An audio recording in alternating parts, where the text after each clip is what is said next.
দেখো ঘুমের থেকে উঠেছি। ও না, আর এদিকে দেখো পাখির কলরব হচ্ছে। বাবু উঠে গেছে, পড়ছিল, উঠে ঘুমের করে পড়ছিল। তো আজকেও একটা নতুন ভিডিওর সাথে তোমাদের সবাইকে স্বাগত।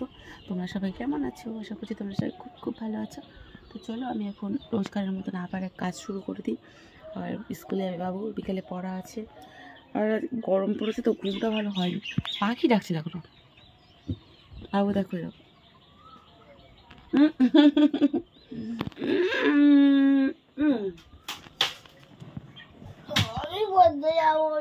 না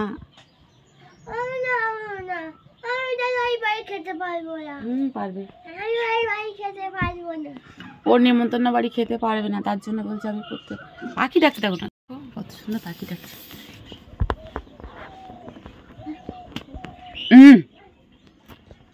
পাখির কলরব আর এখনো কুয়াশা কুয়াশা। আজকে তোমাদের এই মাঠটা আর আজকে ভালো করে শেয়ার করবো। তো গুড মর্নিং সবাইকে জানাই, সবাই কেমন আছো? আশা করছি তোমরা সবাই খুব খুব ভালো আছো। প্রতিদিনের মতন আজকেও সকালে তোমাদের সামনে একটা নতুন ভিডিও নিয়ে চলে এসেছি আমি করুণা লাইফস্টাইলে। তো আশা করছি আজকের ভিডিওটাও তোমাদের খুব খুব ভালো লাগবে। তো গাইজ তোমরা কেউ স্কিপ না করে আজকের ভিডিওটা দেখতে থাকো। আই হোপ যে আজকের ভিডিওটা বললাম খুব খুব ভালো লাগবে। তো চলো, তো প্রথমেই আমি বিছানা দিয়েই শুরু করে দিলাম। তার আগে তোমাদের একটু উঠে দেখিয়ে দিলাম আমি পাপা সোনা কী করছিলাম, আর একটু বাইরের পাখির কলরব। আমাদের ঘরের থেকে তো ভোর থেকে মানে রাতে থেকে যে পর বলে না, তখন থেকেই পাখি ডাকে। তো আমি প্রথমেই তোমাদের আর কি বলবো, মানে প্রতিদিনের মতন একই কাজ, একটু হয়তো এদিক ওদিক হয়, কোনো দিন হয়তো ঝাড়টা আগে দিই বা বিছানাটাই আমি প্রতিদিনই তুলি। পরিষ্কার আগে বিছানা করে নিই, কারণ আমার পাপাই সোনা ব্রাশ করে এসেই বই নিয়ে বসবে তার জন্যে। আর আমি এই যে একটু দেরি করে উঠি, ওকে ঘুমের মধ্যে এই মশারির মধ্যেই শুয়ে শুয়ে একটু পড়িয়ে নিই, কারণ ও ঠান্ডাতে বেরোয় না। তো ভাবলাম কি করব, ঘুম থেকে উঠে যাই একটু পড়িয়ে নিই। তো ফাইনালি বিছানাটা আমি এইভাবে পরিষ্কার করে নিচ্ছি। আজকে ব্ল্যাঙ্কেট দুটো আবারও রোদে দেবো। আমি না একদিন অন্তর অন্তরে রোদে দিই, আমার খুব ভালো লাগে। আর সপ্তাহে একদিন করে কমফর্ট দিই। তারপরে বিছানাটা পরিষ্কার হয়ে যাওয়ার পরে, আর আমার ঘরে তো জিনিসের ভর্তি, তোমাদের কি আছে বলার নেই। ব্যাকগ্রাউন্ড ভীষণ খারাপ, ভীষণ খারাপ। তো এবারে আমি ঝাড়ু দিয়ে নিচ্ছি। আর কি বলো তো, প্রথম কাজই তো আমাদের ঘর বারান্দা বিছানা পরিষ্কার পরিচ্ছন্ন করা, না হলে মা লক্ষ্মী বিরাজ করে না। যেখানেই পয় পরিষ্কার থাকে সেখানেই মা লক্ষ্মী বিরাজ করে। তো নতুন করে কিছু বলার নেই। তো দেখো আমি বারান্দাটাও ঝাড় দিয়ে নিচ্ছি। আর তোমাদেরকে বলবো, প্রথমেই ভিডিও দেখার শুরুতেই একটা লাইক করে ভিডিওটা দেখা স্টার্ট করে দেবে। আর একদম স্কিপ করে যাবে না, তাহলে ভিডিওর মধ্যে কী হচ্ছে সেটাও দেখতে পাবে না। আর শেষে একটা সুন্দর গঠনমূলক কমেন্ট করে দিও। আর খুব খুব ভালো লাগলে একটা শেয়ার করে দিও। তো আমি কি করলাম, জামা কাপড়গুলোকে ভিজিয়ে দেবো। আর এদিকে আমার দেওর স্নান করবে, তো আমি ভাবলাম ঘর মোছার জলটা নিয়ে যাই আর জামা কাপড়গুলো ভিজিয়ে দিয়ে যাই। জামা কাপড়গুলো ভিজিয়ে দিয়ে গেলে কি বলো তো, তাহলে কাচতে কষ্ট কম হয়। এমনি তো আমার বিশেষ এরকম নোংরা হয় না, রেগুলার জিনিস কাচি। তো এখনও জামা কাপড় হবে, তোমাদের দাদাভাই আড়ত থেকে আসলে পরে আরও জামা কাপড় হবে। তো এগুলো ভিজিয়ে দিই। আর আজকে 4টে জিন্সের প্যান্ট কাচতে হবে, বিছানার চাদর। তো বুঝতে পারছো তো আমার অবস্থা ক্রাইসিস। তো আমার সেরকম অসুবিধা হয় না। আর রাতে তো সব বাসন মেজেই নিয়েছিলাম। তো এই যে এখন ভয়েস করছি না, যা বাসন টাসন হয়েছে সব মেজে ঠেজে নিয়ে আবার এখন আমি ভিডিও এডিট করতে বসলাম, ভয়েস করতে বসলাম। তো শুধু একটাই হাঁড়ি ছিল যেটা আমার মাজতে বাকি ছিল, সেটাই মেজে নেব। মেজে নিয়ে ধুয়ে, আর পাপাই সোনা স্নান করবে, তার জন্য একটু গরম জল বসিয়ে দেবো। একটু ঠান্ডা লেগেছে পাপাই সোনার, যদিও সারা শীতে ওর কখনো কিছু হয়নি, জাস্ট একটু হালকা একটু সর্দি হলো, একদিনে ঠিক হয়ে যায়। তো ঠাকুরের ইচ্ছা, অশেষ কৃপা, মানে কি আর করবো। একার সংসারে শরীর অসুস্থ না হওয়াই উচিত। কারণ কি বলতো, একার সংসারে গৃহিণীকেও সুস্থ থাকতে হবে, কর্তাকেও সুস্থ থাকতে হবে। কর্তা সুস্থ না থাকলে ইনকাম হবে না, খাওয়া দাওয়া হবে না। আর গৃহিণী সুস্থ না থাকলে রান্না বান্নার সংসারে কাজ বাজ হবে না। তাই সবাইকেই সুস্থ থাকতে হবে। আর সুস্থ থাকার জন্যে, ভালো থাকার জন্যে আমাদের রোজকারের করণীয় এই কাজকর্মগুলো আমাদের পরিষ্কার পরিচ্ছন্ন থাকা, খাওয়া সবগুলোই টাইম টাইম করতে হবে। একটু একটু একটু একটু ওদিক ওদিক হলেও অসুবিধার কিছু নেই। তারপরে আমি এই জুতোগুলো আমার ওই সাইডটা, তোমাদের কাছে কি বলবো, আমি যে সাইডটা ঝাড় দিচ্ছি এই সাইডটা ঝাড় দিয়ে ওদিকে জুতোগুলো, আমাদের জুতো একই বাড়িতে জয়েন আর কি, আলাদা আলাদা, সেজন্য এরকম পরিস্থিতি আছে আমাদের। তো আমি এই দিকটা ঝাড় দিয়ে নেবো।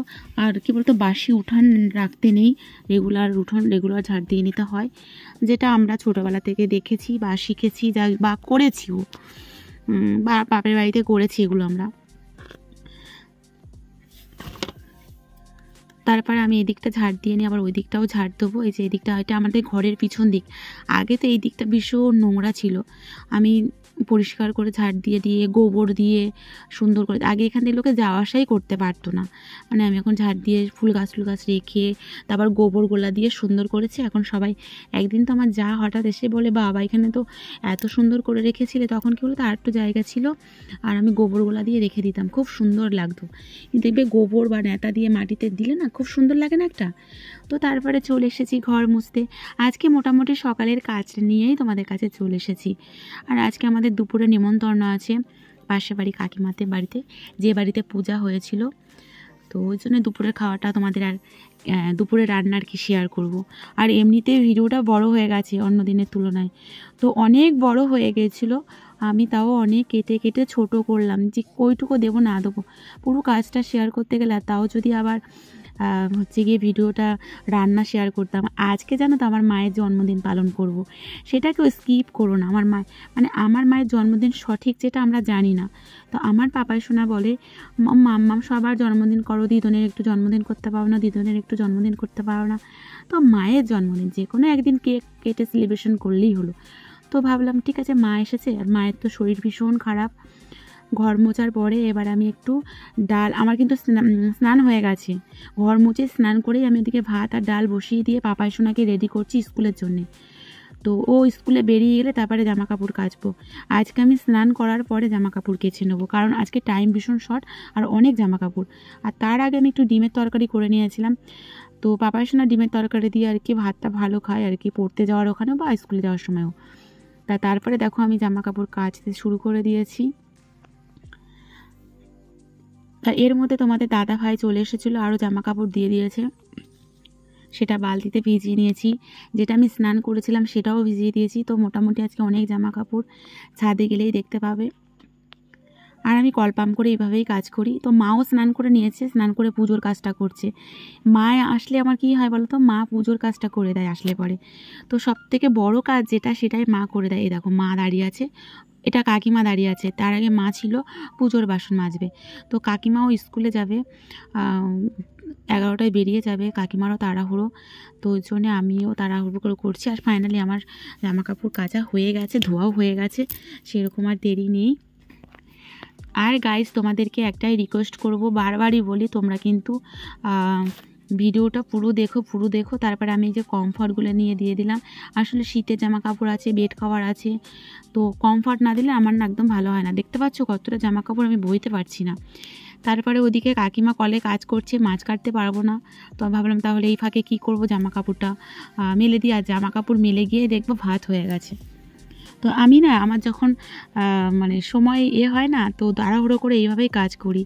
তো আমার কাকি শাশুড়ি বলবে একদম দেবী দুর্গার মতন আর কি, মা দেবীর মতন তো হয় না, তা বলবে মা লক্ষ্মী একদম দেবী দুর্গা মার মতন ঝপঝপ করে 10টা হাতের মতন কাজ করে নেয়, এরকম বলে।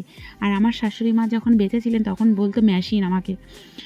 জানি না, আমি খুব তাড়াহুড়ো করে কাজ করতে পারি, তবে ভালো করতে পারি কি হয়তো ভালো পারি না, তো চেষ্টা করি ভালো করার।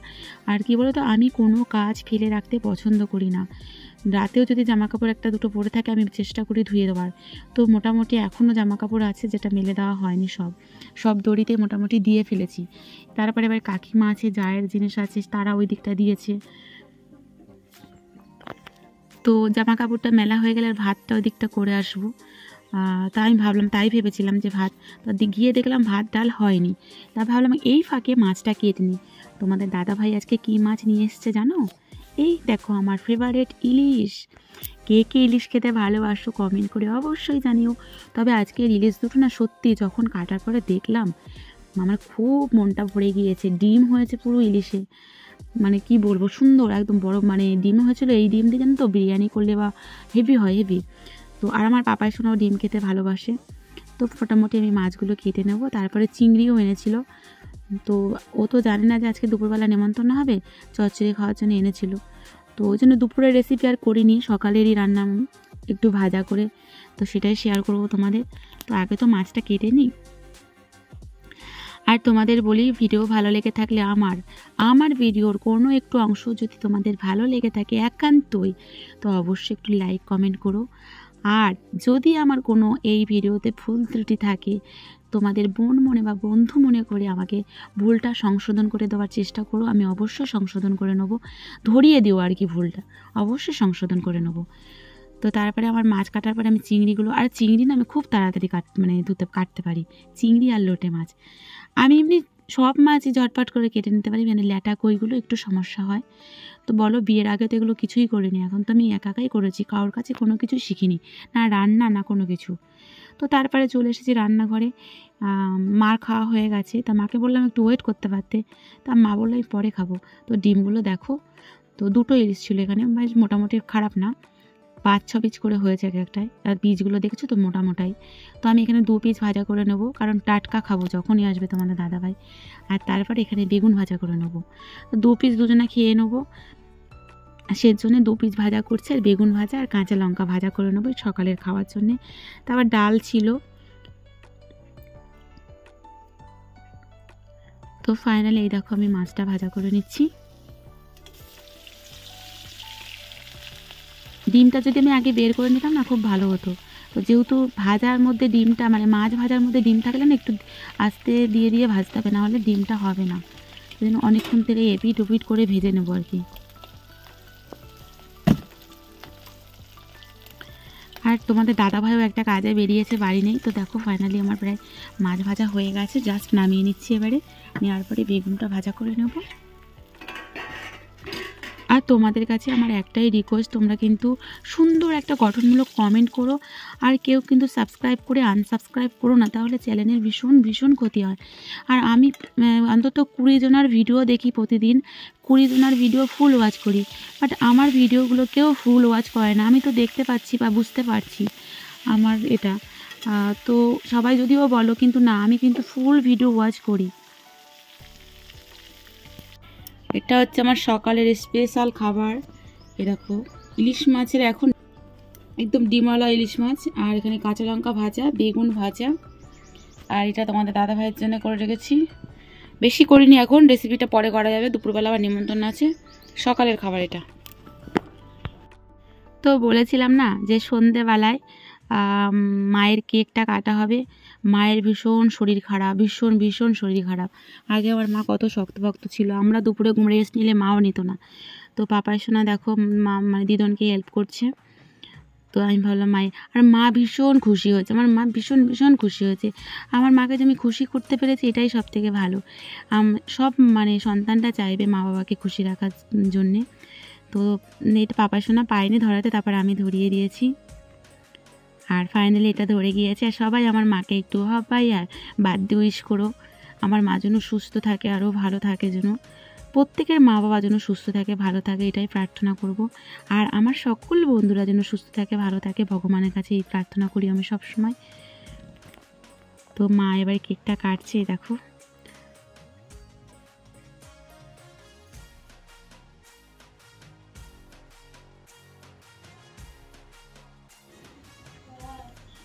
Happy birthday to you, happy birthday my dear মা।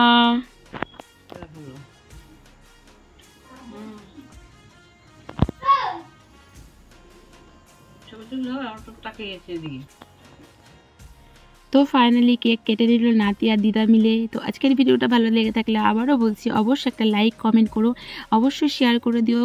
তো নেক্সট তোমাদের সঙ্গে দেখা হচ্ছে নতুন ভিডিওর সাথে। তোমরা ভালো থেকো, সুস্থ থেকো, আর আমার মাকে সবাই যেন প্রার্থনা করো সুস্থ থাকে, ভালো থাকে।